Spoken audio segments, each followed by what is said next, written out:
How we're going. Thanks everyone for listening again to the Nutrition Health Performance podcast with me, Jamie Pugh, and PRP and Alamont.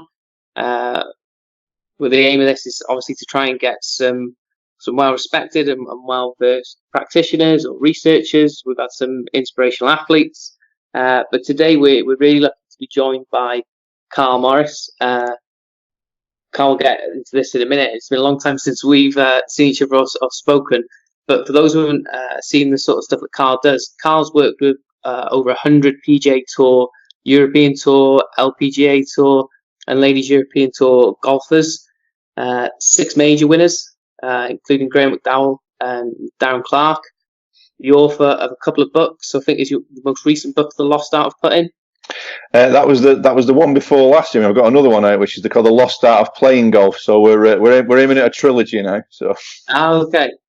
Like I said, so obviously, and Karl comes to point this from a skill acquisition and coaching and a psychology and a mental side of things. So although I suppose a lot of your work has been specifically with golf, there's a lot of things that can be generalized and brought over. So before we get into that, though, anyway, Karl, how are things? Thanks for joining us. Yeah, they're very good, Jamie. Yeah, we've just finished our Mind Factor course that we run every year, 3 days for 3 days Mind Factor certification in Manchester. So we had a really good group there. We got a couple of people from China and Saudi Arabia, and I don't think we got anybody from Manchester, which was strange. It was like most people travelled somewhere, but nobody would come from the local area. But no, it was really good. Now, and I'm not just saying this because you're on it, but I've been to one of the events before with some of the previous work we did with PRP, and they're a great laugh and they're really informative days. So I do suggest people maybe after we've done the podcast, definitely go and have a look at Karl's website. But as I said, the reason we wanted to get you on is to talk about how you can translate some of the stuff you've done and some of the stuff you do with the pro athletes and put it across to maybe general public or amateur athletes, stuff like that. And one of the areas that I really want to focus on, and it's quite a broad topic, so we'll see where we go with it, is just behavior change. Because the more you speak to people, and I do research or we read journals or books, and there's lots of information out there. But I think the biggest stumbling block for a lot of people will be that behavior change side of things. So even if the information they know isn't 100% right, they're still not even putting it into practice anyway. So that's something that you'd agree with, or sort of you've seen. Absolutely, Jen. I think in so many areas of life, it's not so much people don't know the right information or they don't know the right route to go down. It's actually forming the behaviours to actually enact the knowledge that they've got, whether it be practicing golf or training or eating better.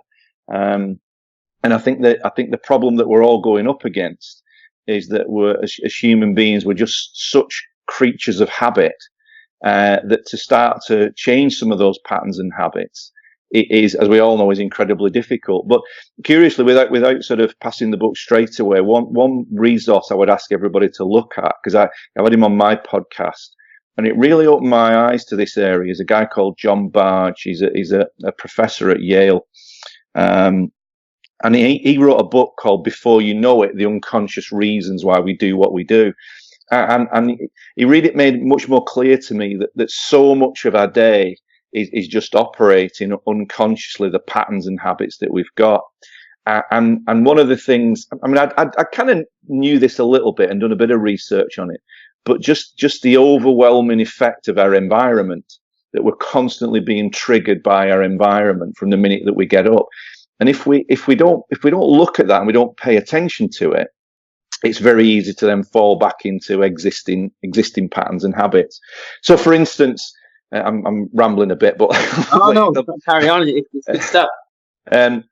So, for example, let's say that somebody wants to train in the morning, and straight away the alarm clock goes. That the environment, the bed's warm, and all the rest of it, and there's all these things that will stop you training. Well, he gave a great example of something called, because as you know, it's actually about starting the exercise, and once you get started, you're underway, aren't you? For most people. So he gave a great one.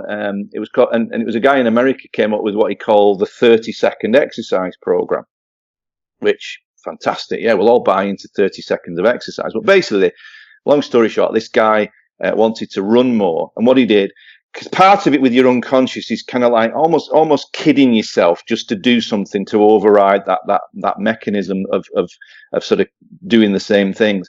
And the 30-second exercise program, basically what he did is from the minute he woke up, all his environment was set up to just get moving, in the sense that as he woke up, literally by the side of his bed was his training kit. So the first thing that he had to do when he got out of bed was actually put his training kit on. And then he set up a series of triggers that would literally just get him outside the door. And he just said to himself, all I've got to do is run for 30 seconds. Well, as soon as you're running for 30 seconds, you're going to run for a minute, for 5 minutes, for 10 minutes, and you're away. And, you know, and I think that would be one of the messages I would really ask people to look at is look at your environment. What is your environment set up to do? How are the triggers in place? Because if you don't look at those, you can have a lot of conscious intent to do something, but your unconscious existing patterns will always override that. So you'll go back to what you've always done. No, definitely. And what about from the other side of things? Because you must be, I was going to say lucky, but it's not luck. You've obviously read a lot and you listen to a lot. So you've obviously taken all this information in. But what about from the other side, if you're another coach and you want to try and help instill different types of behaviours? You know, so you are the nutritionist or the personal trainer. You've got a stubborn client or a client who has said you've given all the information, so you've given them all the tools. But the big thing now is sort of getting them going, getting them to do it. Use that behaviour initially and to just buy in and get on that path. Yeah, and absolutely. And one thing that a lot of players I've worked with in the last few years have bought into, Jamie, is the idea that if you're going to be successful at anything, it really is about what we call the accumulation of good days. That if we can put enough good days together, whatever it is, that you're going to be fitter, you're going to be stronger, you're going to be leaner, whatever it may be. So we identify. So with an athlete, what I'll do is identify a couple of key behaviours. And when you've worked with somebody and you've given them some information, the next day after that is the most critical day. So we'll say, okay, these are the 2 interventions that we're going to work on, for instance, or 3. Okay. Now we'll agree that what we're going to do is set up 2 things. Is that there's going to be a weekly check-in. I absolutely insist on this when I'm working with players, is that there's a weekly email that they need to send me at the end of that week, just telling me what's happened. It doesn't have to be war and peace. But then more importantly, at first, using technology, is that we set up this reward system whereby they know what the intervention is going to be, but then there's this joint agreement that at the end of that day, if they've done what they said they were going to do, is that they simply send me a message that says done. And I set this up linguistically by saying, if you send me the message done, that you've done what you said you're going to do, what will you know as the client? And obviously they say, well, you'll know that I've done it. And then I'll say, well, what will you know that I will know if you don't send it to me? And straight away, I think one of the biggest things, and you'll know this, is accountability. And I think if a coach can set up a little network like that, whereby just a simple text, and as we understand it, that when they send that text, they feel good. But then if I send them the text back saying, brilliant, Jamie, well done, keep going, there's a little dopamine rush of that. There's a little reward system. It's almost like the dolphin being fed some fish. If you keep doing it, they'll replicate behavior. And I'm not equating humans to dolphins, but you get the idea that actually we need pats on the back that we've done what we said we were going to do. And that first 7 days is critical. If we can then get to 14 days, 21 days, we're building much more efficient habits then. But I think it's crucial just to pick a couple of things. I think what a lot of my experience, my mistakes early on with coaching was just to overload people with stuff and give them loads of what I thought was great information. But now if I can just get 1 or 2 leverage points, 1 or 2 key things to work on, and we set up this text scenario for a few weeks to begin with, they're much more likely to keep that behaviour going. And I think that is golden. What you said there is actually answers a little bit to what the next question was going to be, is what do you do to get that first behaviour change? And like I said, so I think what you're saying there, that first 24 hours at the end of the first day, as being so important to just get 1 win. It's because it just gets things moving. It gets almost starts to form the new habit of adherence or compliance or whatever you want to call it to the program or the diet or whatever it is going to be that you're going to be doing. If you can just initiate from day one, we will do what we've set out to do. That would be my number one message, Jamie, in any form of coaching, because usually what happens, you have a great training session in the gym, you have a good session where you give somebody a nutritional program, and we think that's where it starts. It doesn't. That's good information, but the next 24 hours are absolutely crucial, because if we don't do anything in those 24 hours, guess what? Monday morning comes around, life takes over, you have an argument with your spouse or whatever. That literally, that communication with each other in the first 24 hours is crucial. There's a great metaphor. I actually just used it on the Mind Factor course, and a little bit of a geek like this, but going back to I think it was 1969 when the man landed on the moon. That seemed a strange parallel, this, but bear with me on it. The rocket that actually landed on the moon, it had something like £6 million worth of fuel on the rocket.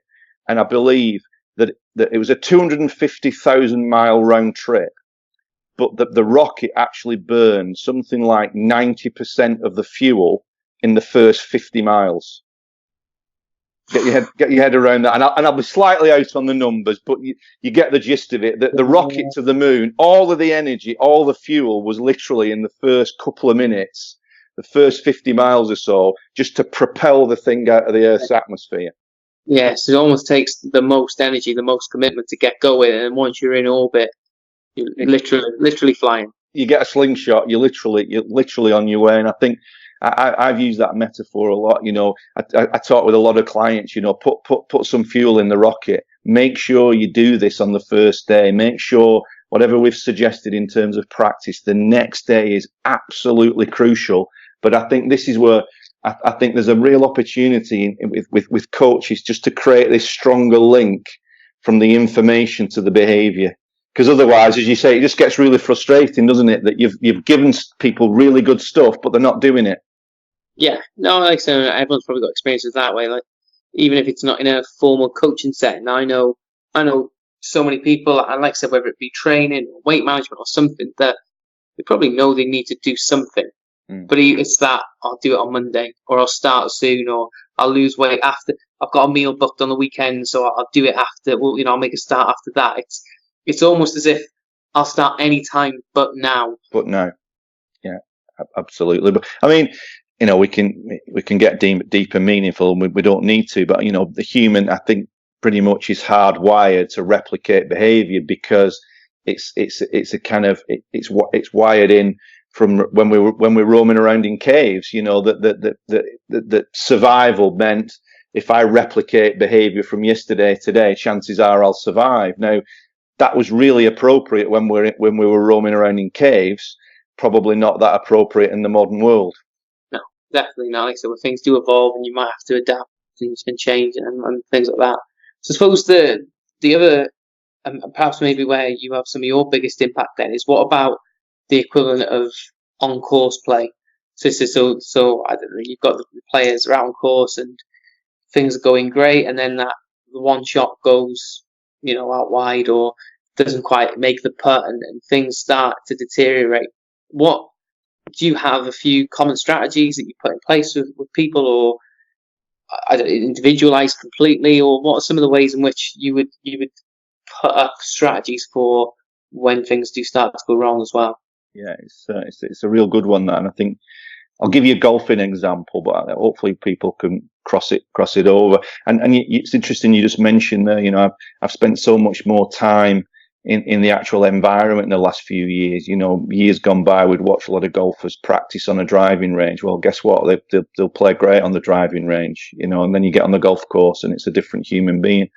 But we talk with golfers about the idea that every shot that you ever play has got three parts to it. So you've got your pre-shot, your shot, and your post-shot. So what you think before the shot, hitting the shot, and then your reaction after it. And we get people to really understand that probably at the higher levels, the third part is maybe the most important part of it. The way you react to shots can have a massive. We say to them, it's not so much the bad shots that you hit at golf; it's the reaction to those bad shots, because then the bad reaction cascades into the next one and the next one. And, we've done a lot of hopefully interesting stuff around that over the years. And I'm a big believer in the field of play that the way you carry your body, there's a lot of good research on this from Amy Cuddy and social scientists. The way that you carry your body after a shot is so important, because most people's habitual reaction to a bad shot is the head goes down, their eyes go down, they get very internal. So we focus a lot on what is your behavior in the post shot, what are your routines in the post shot. And as daft as it sounds and as simple as it sounds, we've had a lot of success with the idea that when people walk in between shots, just make sure that your eyes never drop below horizontal. Okay. Now, everybody listening to this, you don't have to be a golfer. You can actually try this as you walk down the street, and just watch how many people are actually looking down. And then when you think metaphorically, the phrases that we use, oh, she's looking a bit down, or he's a bit down on himself. And then the opposite would be, oh, things are looking up. Yeah, things are looking better. Well, as we understand it, when your eyes drop and your body language drops, you actually release more cortisol into your system, more of your stress hormone. When your body language elevates, you release more testosterone. So when your eyes stay level, and again, the phrase he's level-headed or she's level-headed, when you're walking along and your eyes are more horizontal and more level to the horizon, we tend not to be quite so internal inside of our mind, and we're tuned in a little bit more to our surroundings. So, as I say, I'd suggest to people, it sounds a crazy thing to say, just monitor how you walk, but just walk down the street and see how you feel. Walk with your eyes down and then elevate your eyes and see how you feel. And just that slight change in posture. As I say, the reference on this would be Amy Cuddy, the work that she did. You feel different. Your experience is different. And we sort of said to the golfers, you have no control really over the shot. When the ball and the club meet each other, there's a whole bunch of things that can happen, but you do have control over your reactions if you choose to. And it's been amazing, that one simple intervention for a lot of players. I think, certainly on the European tours has saved a few quid, because, it doesn't take too many bad reactions to unravel your round in the day, and it's very expensive then. As I say, everyone will have seen that in sport in some context, where you said you could be literally riding on a high, top of your game, doing well, and then one little thing and it seems to fall away from there, and like I said, it goes from bad to worse, and before you know it, you've gone from top of the pack to mid-table or whatever it's going to be, or the momentum goes. But the looking up thing, I love that. I'm going to give it a go. But that reminds me of one of the things, and hopefully I'm not butchering it here, but one of the things that I've heard you talk about before, and actually it's just reminded me that this is one of the things that when you said this, I've actually said it to a lot of people since, because it stuck with me for what must this be, maybe 4 or 5 years. Is when I've seen you talk about being present, physically being present. And I can't remember the context you put it in. So you might be better describing it than me, but it was the fact that either focus on the past, focus on the future, but the amount of time that you spend thinking about the here and now. Yeah, and I think more in the modern world than ever, Jamie, we're being sort of taken out of the moment. I'm not a complete Luddite. Technology, the constant messages on their phone and things like that, emails and Facebook and Twitter and all the rest of it, and most of that is actually robbing us of the time, the very place we need to be for sport, which is engaged in the task at hand. And the task at hand is relevant for business, isn't it? Or studying, or whatever it is, that we're almost habitually anywhere other than here. And the interesting one to think about with that, and it kind of ties in what we've just said, is that our mind can do time travel. If I said to everybody listening now, what did you do yesterday? Something will flash up immediately. What are you going to do tomorrow?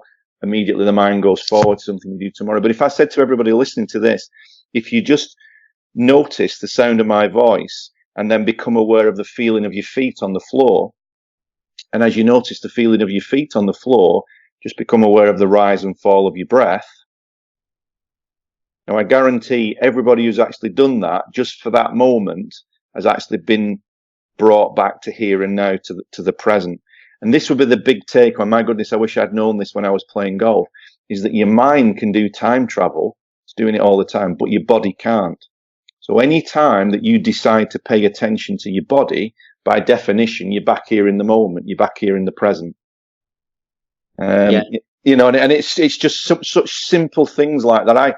Again, when I'm out walking, I try and just, it sounds a bit left field this, but I just try and pay attention to the feeling of my feet on the ground, or the rise and fall of my breath, or whatever. And you know, it might seem new information to one or two people, but this has been around for millennia. You know, all the yogic traditions, meditation, all of that. Basically, most of those things are about paying attention to your breath, or paying attention to your body as a way of bringing you back into the here and now. Yeah, no, 100%. And like I said, I guarantee, even if somebody's listening to this now as they walk or as they've been in the car, they will probably be able to think, but actually, there are a couple of times even while this has been on that they've switched off and they stopped listening. Even in this, it's like you said, you can't even hold that attention in the present for 20, 30 minutes. And I know just from my own self, if I was to think about those phases of time as thirds, and so there's possibility I could spend my time in each of those, the past, the present, or what's going to happen in the future. I'll probably spend less than a third of my time in the present, because you're constantly worrying about something that's going on, or you're forward thinking about, okay, what do I need to do, and blah, blah, blah. And even as, like you said, it's not just in sport. I think actually sport is one of the few places you can be completely present. And especially the faster, higher octane sports. You know, if you were in a football match or at a boxing ring, you're probably not going to be thinking about what you did yesterday. You're going to be there, here and there. Maybe different with the, I want to say, slower sports. The sports that aren't maybe as high action. So I think sport is a true example of being present. But other than that, even as when I write up research, or if I'm in the lab, or I've got participants in, even then, I'm probably thinking about other stuff, and you get distracted, and the phone goes off. But think about how much time we give, Jimmy, to training our body, but we don't think about training our attention. You know, and I say to people, if somebody says to me, what is it that you do? I could give a long-winded answer, but I say it's very simple. It's about one single word, and that word is attention.